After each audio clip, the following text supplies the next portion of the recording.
I met a gypsy. So yeah, A1. Time has come for the first of 31 races in 2025 for the SMX World Championship, and we're back at Angel Stadium, and I'm pumped. Stick around, practice, qualifying, racing, press conference, the whole deal.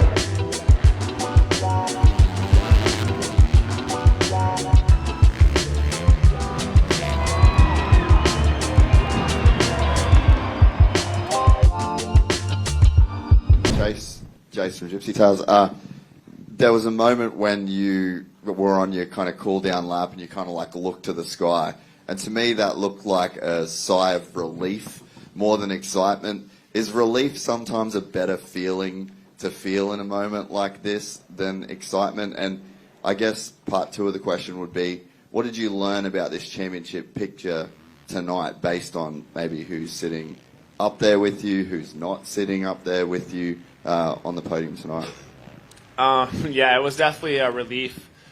Getting a win early in the season is always nice, like I said. But Anaheim won. Just being in California, this is like the birthplace of Supercross and motocross. So, and also a big crowd tonight. It's always nice to win in front of a lot of people. So that was nice. And obviously, yeah, I like to enjoy it when I win. So I go take a little sight lap and enjoy it. But yeah, I think.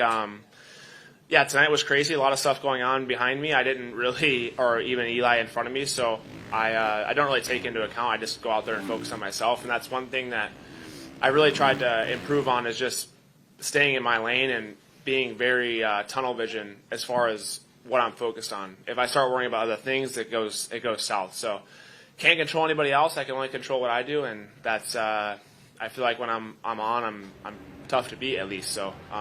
That's my goal, is to kind of replicate that every race and try and put myself in a good position. Like Jason said, it's hard to pass these guys. Everyone's so good, and everyone's on rails. So when you get a bad start, you're just putting yourself in chaos like I did in Vegas, and that didn't end up very well. So get good starts and get out front.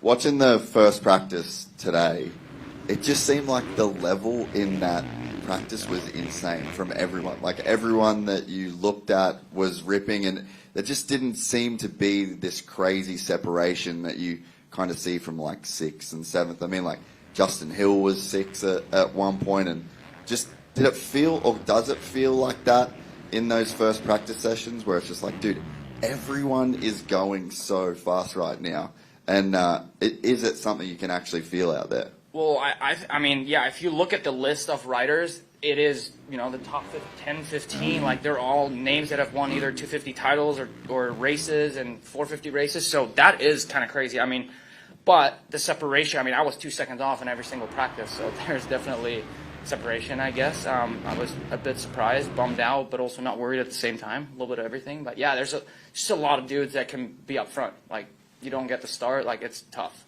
Joe, mate.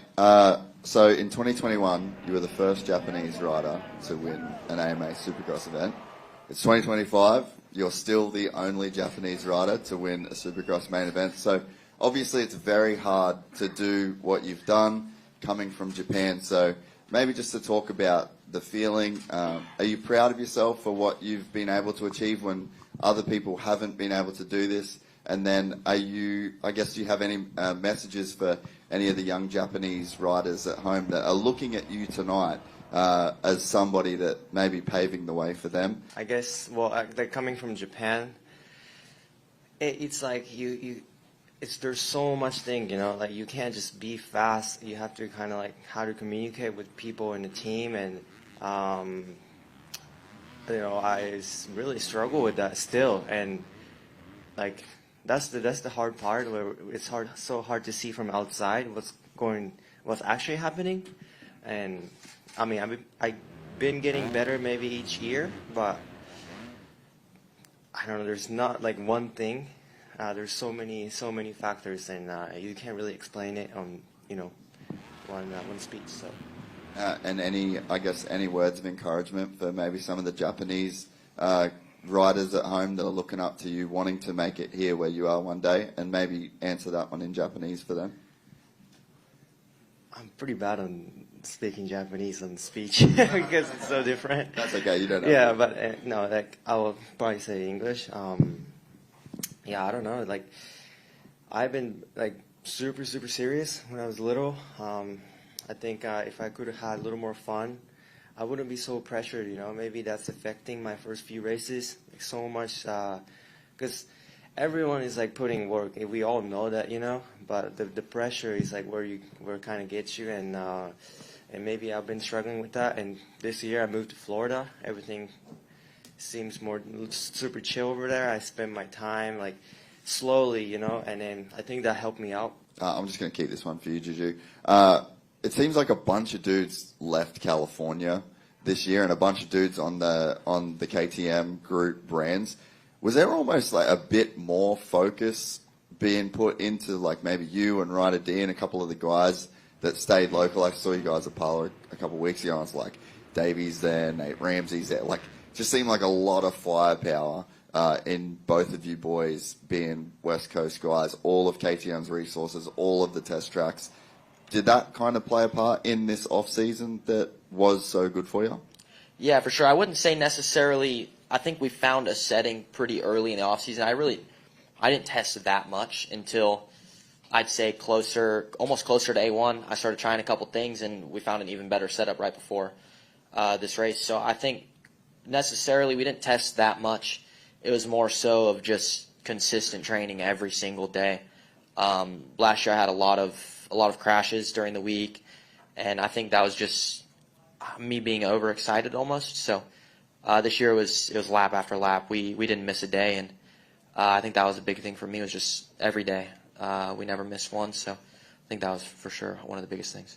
Congratulations, boys. Well, we were so tired last night after just the full send of a day that A1 was. We forgot to do an outro. But that was a hectic night, sold out crowd. Joe Schmoder gets done in the 250 class. And then Chase Sexton looked maybe as good as Chase Sexton has ever looked on a motorcycle. He looked great. His bike looked great. We missed the battle between him and Tomac. It was shaping up to be the perfect week for Gypsy Tales and Eli Tomac with that win that was potentially on the cards before he tipped it over. And the Lawrence boys looked like they were struggling a little bit on that new Honda. So that's it. We enjoyed A1. We hope you guys enjoyed A1 wherever you watched it. Happy A1 day, and see you guys next weekend. If you enjoyed this content, please like and subscribe. And to listen to the full 3-hour podcast, search Gypsy Tales in your favorite podcast platform or click the link in the description below. Gypsy Gang.